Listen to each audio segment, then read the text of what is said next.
Hey everybody, how's it going? Welcome to another fun-filled, exciting episode of SMG Viewers Comments. I thought I'd try a different style because there were a lot of complaints about the screaming intro, and if there's one thing I learned, it's heavy metal guys don't like screaming.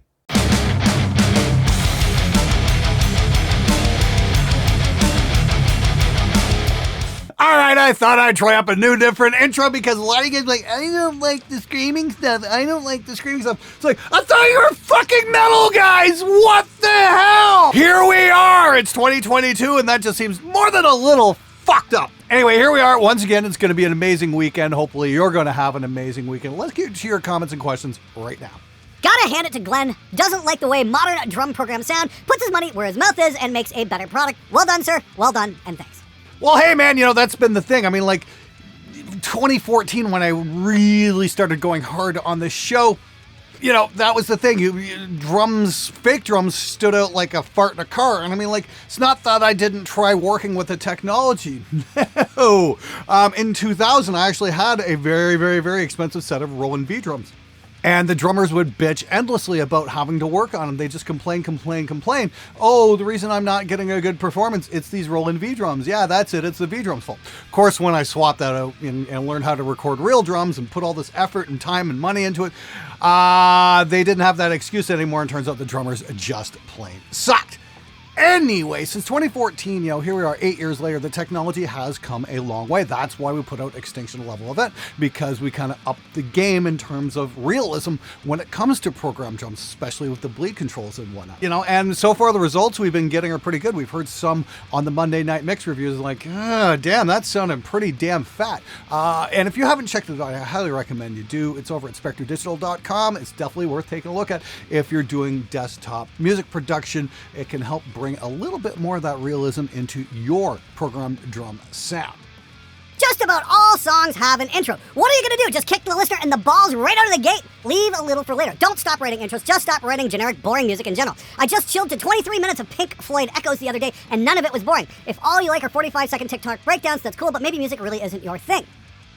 Interesting perspective. I would say no. You do definitely these days, especially considering what else is out there, you have to kick the listener in the balls right from the get-go. I remember a great track for an example of that would be the band Slow Burn. The song was called Pilot the Dune. I remember getting one of those Brave Words and Bloody Knuckles test CDs or compilation discs or whatever, with the magazine back in the mid-90s. It was all generic, boring death metal, and then that song comes out. I was like, what the fuck is this? This is awesome!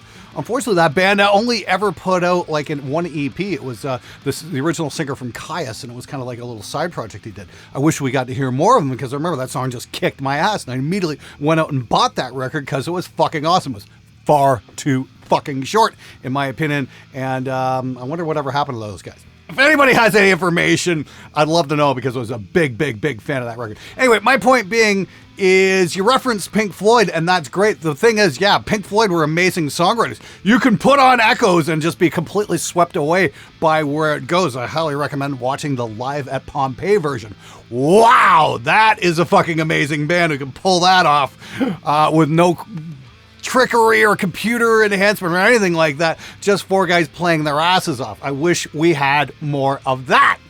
Maybe that's why the songwriting sucks so bad these days, because everybody's too busy relying on a computer to fix their mediocre performances into something passable.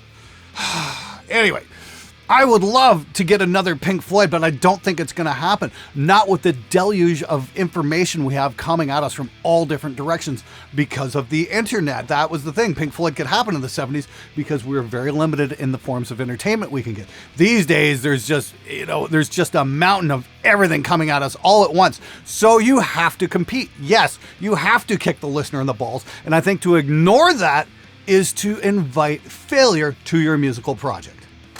The only thing I don't like about Harley Benton so far is the name. It just doesn't click with me. Harley Benton is a bad name, okay, but everybody thinks Harley Davidson's a cool name. I don't get it. What's the big difference there? The Benton versus Davidson? Is that it? I don't know. Regardless, hey, this was like a $250 SG clone, and this guitar is incredible. I don't think I'm going to be giving this up anytime soon. I've got several Harley Benton reviews on the show. They're fantastic instruments for not a whole lot of money. And I was just talking with a buddy of mine. I'm going to do a Harley Benton stealth buy. I'm going to have it shipped to a friend here in Windsor, and the people at Tobin aren't going to know it's actually going to me. So that way I'm going to get the full-on consumer experience and see what happens when you ship a guitar across the Atlantic to here in North America for not a lot of money, and we'll see what the average customer gets. That's an episode I don't think you guys are going to want to miss. Make sure you're subscribed and hit the notification bell so you know when that one comes out. Glenn was wondering if changing my speakers on my 1960A was thinking of hemp cones. Do you know anything about them? And what's the best eminence for playing hardcore, metal, and punk? Changing out your guitar speakers is by far going to be the most cost efficient and have the biggest impact in improving your overall guitar sound. I was just at Celestion there last month in England, and they still haven't got the hemp backs into full production yet because of, supply chain issues, COVID, all the rest of the nonsense we've been dealing with for the last couple of years. It's going to take them a little while to get stuff ramped up. I think Eminence does do a hemp cone. Just remember, they're a pretty dark sounding speaker, so keep that in mind. As for Eminence for hardcore and punk, dude, beats the fuck out of me. You might want to try the Celestion EVHs, believe it or not, because those are awesome sounding speakers and and they're kind of voiced to sound a little bit more like the Celestion greenbacks from the 60s. They're not a dead-on match, believe me, but they're definitely going to be in the ballpark, probably for what you're looking for, because I'm guessing a lot of those punk records would have been recorded on greenback cabs. So maybe start with that. You're probably going to have some very good luck with it. Hi, Glenn. Your comparison between Pro Drums and some Tama Rockstars was great. You should do some more drum reviews as well. Dude, I would love to do some more drum reviews. I'll see what happens. I'm actually looking for a new studio drummer here in Windsor. I mean, like, Cam Fleury's been amazing to me, but he lives like a 2-hour drive away, so it's really awesome when he does come down. But, I can't keep asking him to come out. So if you know anybody in the Windsor, Ontario area who might be willing to play on the show and help me out, because I can't play drums for shit, I'd really appreciate that. It would be really cool if we get somebody to come in as a regular and help me do some more reviews on the drums and that kind of thing. Now, if you haven't seen my video on the Pearl Masters Maple Gum, it's in the How to Record Heavy Drums series Part 2. There's some really great information in there. That's the kit I put in last year, and it just sounds absolutely magnificent. I'd love to do some more drum reviews. Hey, we might even see some electronic kits on the show in the very near future, because I got to meet a few different companies at NAMM, and of course, we just put out Extinction Level event as well, so that kind of goes hand in hand. And I know a lot of you guys just do not have the ability to play a real acoustic kit at home because of noise issues, so an electronic kit's kind of your only option. If our electronic kits are something you want to see on the show, please leave a comment below, because I would love to hear from you. Hey guys, just going to break in here before we get to the Butthurt of the Week. This episode is brought to you by me. I've got the brand new limited edition t-shirt introducing the Poser Caster. It's cosplay for hipsters. If you want to get this shirt, you can get it on a long sleeve, a regular t-shirt, or a hoodie, and it's going to be available till end of day Sunday, and that's it. This is an extreme limited edition shirt. I haven't done any limited edition shirts since last spring. Figured it'd be a lot of fun to do this. As you can see, it's featuring a blue relic strap. This shirt is dedicated to all those guys out there who don't want to bother to put the years in to master their craft, not only of learning an instrument, but being on the road and playing countless shows, but want to look the part. This shirt is for you guys. This is the Poser Caster. It's definitely made with you in mind. And that's the great thing about making fun of hipsters. They might tell you they're offended, but it's never ever going to get physical, because they're a giant bunch of wusses. So, grab this shirt today, grab several, because it's only going to be available for Friday, Saturday, and Sunday, and then it is gone for good. If there's a hipster in your life who's running around playing one of these fucking jokes, make sure you get him one of these, because he's going to love it. At the very most, he might tell you he's offended. All right, now it's time for the Butthurt of the Week.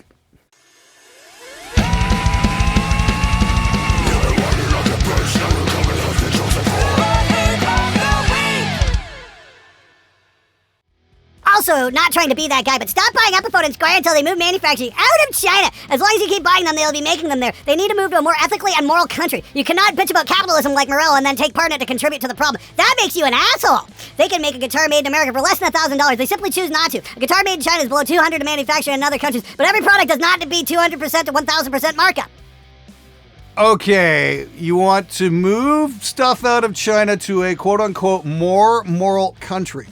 Maybe you can help me out here. Who's got the largest prison population in the world with over 2 million people locked away? I don't think it's China. What boggles my mind is how people have the need to feel proud of whatever they purchase. They'll lie to themselves until they believe it, just to justify wasting money on something they really didn't need. Be a man and admit when you've made a mistake, like the time I bought that house in Wisconsin.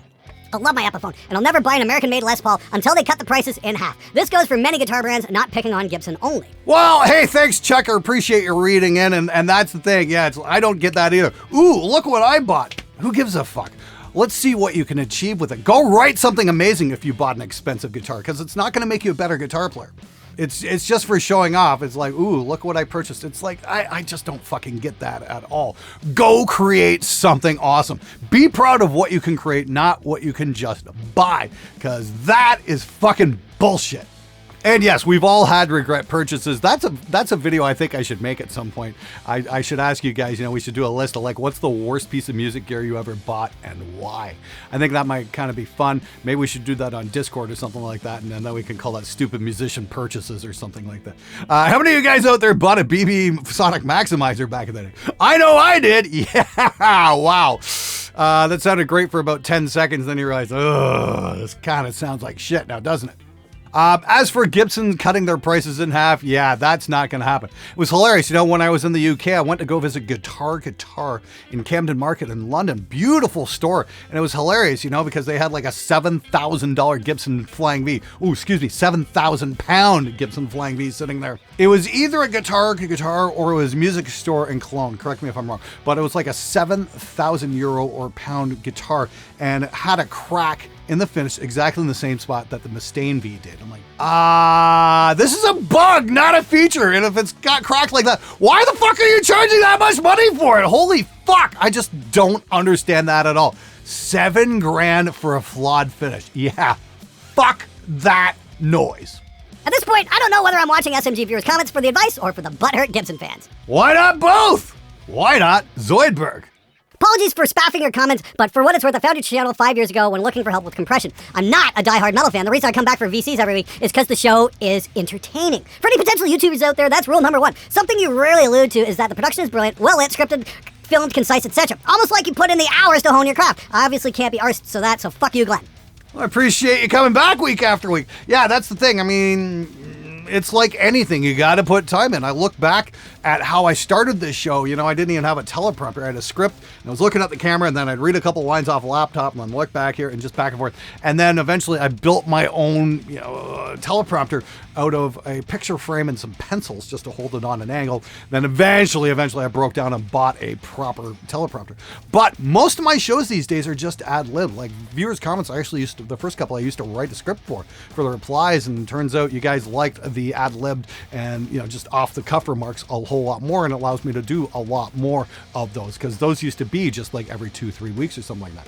Now it's a weekly show. I can do that because I've refined the craft and I know how all this shit is supposed to fit together, but there's definitely a fucking pretty steep learning curve. The only advice I can give to you guys out there who might be wanting to try doing YouTube is just remember one thing. How, and this is the question I ask myself, and I don't ask myself this enough sometimes, but I feel is, how can I serve the viewer? How can I serve the person out there watching this show? Can I give useful advice? Can I be helpful in any way? And if not, that means I'm making the show for myself, and that's never been what this is about. This has been about helping people make better records at home, and hopefully how to deal with the fucking idiot musicians you have coming into your home studios to try and track a record.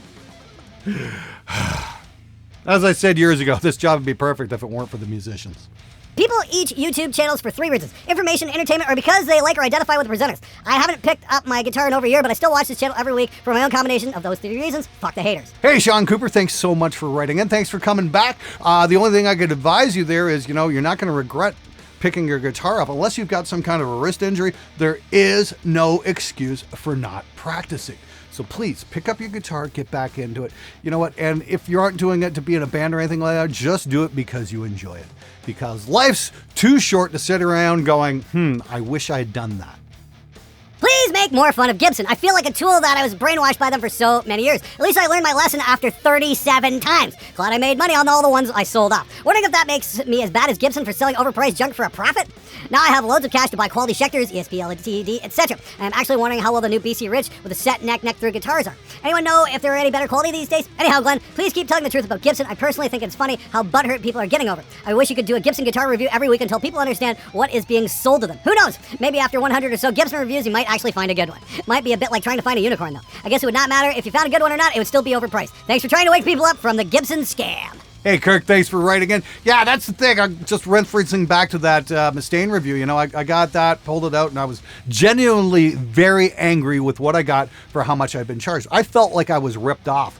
And, you know, I did the follow-up there with the Epiphone a couple weeks later, and that was a fantastic guitar. Had no problems with that. Reasonable price. And so that's why I'd recommend anybody who's into that, you know, the retro Gibson styling or whatnot, fucking don't bother with a Gibson. Just get an Epiphone. It's probably going to be a better guitar for a lot of reasons. Namely, number one, the finish.